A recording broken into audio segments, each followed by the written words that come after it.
1942年3月的一天，美国佛罗里达州西北部，随着一阵螺旋桨的轰鸣，一架 B-25 米歇尔轰炸机冲破云层，进入着陆航线。这已经是今天运抵的第24架 B-25 轰炸机。尽管这里的士兵和指挥官都不清楚这些新型轰炸机为何要在这个时候集结到这个与世隔绝的空军基地，但这一行动的高度保密性就已经很能说明问题了。更为蹊跷的是，美国陆军联系了海军航空局，请求海军为他们指派一名有经验的飞行员，向陆军航空兵们传授航母起飞的相关知识。一个半月以后的4月18日凌晨，参与受训的16架 B-25 从大黄蜂号航空母舰上起飞，拉开了举世闻名的杜立特空袭的序幕。然而，当后世将目光的焦点放在杜立特将军的伟大远征上的时候，却很少有人注意到培训了这些轰炸机组的埃格林空军基地以及它背后同样惊人的故事。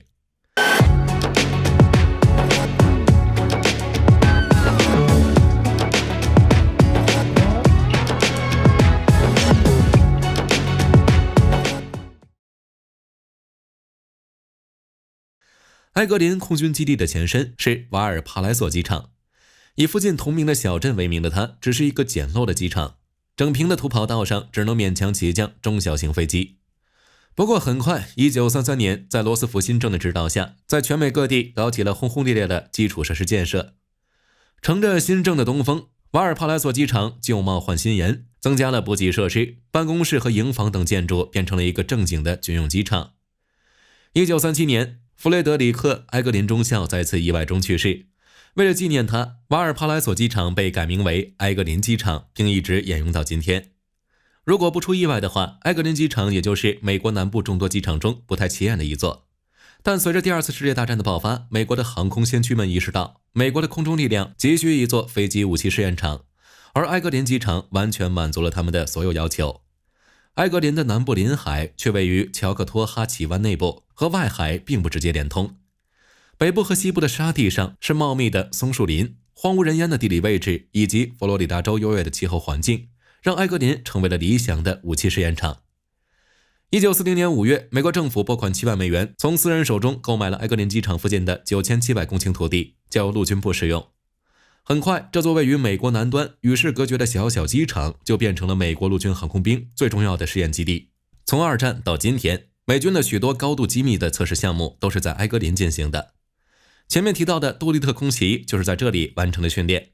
试图摧毁纳粹德国导弹设施的战略也是在埃格林制定的。冷战期间，埃格林基地参与测试的项目就更多了，美国空军的每一个新武器都要拉到埃格林的试验场进行一番测试和评估。最近，原屋的 F-16上安装的电子战套件也是由埃格林空军基地开发的。冷战早期，埃格林空军基地是美国空军的导弹测试中心。由于美苏两国的争霸，埃格林测试了许多奇怪的新技术，包括美国空军的 CM-10 波马克防空导弹、AGM-28 猎犬巡航导弹、ADM-20 鹌鹑诱饵无人机等。此后，随着越战的升级，埃格林的空军试验场中心更名为军备开发和测试中心，集中负责空军常规武器的研究。而除了一系列制导炸弹、反坦克导弹以及碉堡克星炸弹等等普通武器，还有一些特别有趣的技术。其中最有代表性的可能就是外号天钩的富尔顿地对空回收系统。20世纪50年代，发明家罗伯特·富尔顿为中央情报局开发了这款装置，并在埃格林空军基地完成了测试。它由一个固定背带、一条尼龙制作的升力线以及一个自充气的氢气球组成，用来将人员和货物直接从地面回收到运输机上，而在此期间，飞机无需起降。在使用时，特制的运输机将这套装置先丢到地面上，由地面人员升起氦气球，将升力线拉直，这样飞机就可以用机头前的装置捕获升力线，将地面上的人员和物资拉到运输机上。看到这个工作原理，大家也能看出来，这是一种非常危险，类似于马戏团特技的回收技术。因此，只有一些重要的敌后行动才会考虑使用富尔顿回收系统。其中最著名也最成功的就是富尔顿回收系统的首秀冷足行动。1961年，一架美国海军的侦察机在北冰洋上空发现了一个废弃的苏联观测站。1年后，又一个废弃的观测站被发现。美国人猜测这些观测站是苏联人用来探测穿越北极冰盖的美国潜艇的。然而，苏联人废弃这些观测站不是没有原因的。由于冰架的运动，这些观测站上的简易跑道已经被摧毁，破冰船无法在不被苏联人发现的情况下及时赶到这里，而直升机的航程又远远不够。但为了弄清楚苏联人是否探测到了美国潜艇，必须要在观测站调到北冰洋下面之前，对这些观测站进行全面的搜查。因此，中央情报局联系上了美国空军，策划了一次完美的特种行动，代号冷卒。1962年5月28日，一架改装过的 B-17飞行堡垒将2名美国军官空投到苏联观测站所在的冰盖上。经过2天的搜查后，他们使用 B-17上安装的富尔顿回收系统，将收集到的苏联设备和他们自己一起打包带走。时间进入21世纪，由于美国空军的装备更新速度放缓，没有那么多的新式武器和战机需要测试，埃格林空军基地变得低调了很多。除了充当许多历史悠久的战斗机联队的驻地，埃格林的许多任务都被转移分散到了其他地区。然而，埃格林有一样东西是全美国乃至全球独一无二的，那就是麦金利气候实验室。位于埃格林440号楼的麦金利气候实验室隶属于美国空军第96实验联队，是目前世界上最大的气候实验室，不论是体积还是功能，都是最全面、最完善的。在1940年开始建造的时候，麦金利气候实验室的尺寸是按照空军机库设计的，能够为当时尺寸最大的轰炸机提供全面的低温模拟。而随着轰炸机尺寸越来越大，以及测试任务的不断增加，今天的麦金利气候实验室已经成为了一个大型的气候综合测试体。在实验室内部，可以模拟零下60度的低温，也可以制造零上76度的高温，模拟强风、沙尘暴、降雪、烟雾以及每小时380毫米的大暴雨也都不在话下。总之，地球上任何气候环境在这里都可以很好的完成测试。2015年，谷歌和法国国家太空研究中心合作开展了卢恩项目，旨在通过使用环绕地球的气球为全世界提供互联网服务。对于一些乡村和偏远地区以及遭受自然灾害、通信被破坏的地区，谷歌希望这些大气球能够为他们提供无处不在的互联网连接。卢恩项目所使用的气球由聚乙烯制称，完全充气后直径达到了12到15米，内部填充空气和氦气的混合物。根据谷歌的计划，这些气球要飞行在平流层上方，工作长达2年的时间。这就必须要求这些气球必须具备抗紫外线、耐低温低压的特性。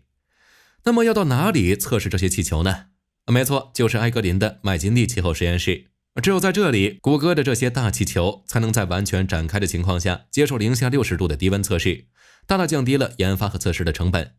而且由于并不需要把这些气球送上天就可以完成测试，谷歌也不需要申请空中管制，节约了大量的时间。2017年的秘鲁洪灾期间，这些大气球帮助数以万计的灾民接入互联网。而玛利亚飓风期间，卢恩项目为波多黎各的20万人提供了稳定的网络服务。尽管由于种种原因，卢恩项目最终宣告停运，但麦金利气候实验室显然是美国境内测试各类大型装备的最佳地点。